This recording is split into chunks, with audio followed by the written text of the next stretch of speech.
जल ढारे रस आहिल बाड़ी सैया बाणे पीछे या गुताहिल बाड़ी आगे आगे चलेली देखावेली पावर जलावा चढ़ाई है जाके आज देव घर ले ले बाड़ी भौजी पुराना की कांवर करे चोय चोय। नमस्कार प्रणाम, हम हैं अरविंद अकेला कल्लू और जितना भी महादेव के भक्त लोग बानी, भोले बाबा के भक्त लोग बानी, सब लोग के सावन के हार्दिक शुभकामनाएं। और जौन भी आप लोग के मनोकामना होके ये सावन में बाबा आप सब लोग के मनोकामना पूर्ण करस। और ये सावन में हमार नया एगो कांवर भजन आइल बा, वो एल्बम के नाम है सुपर स्टार कंवरिया, जेकर ऑडियो वीडियो रिलीज हो चुकल बा।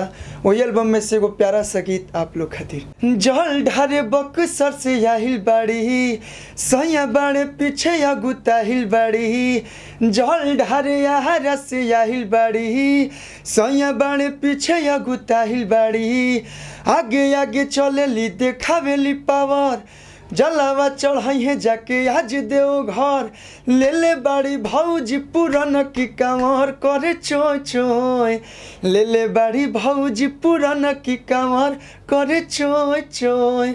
हर हर महादेव।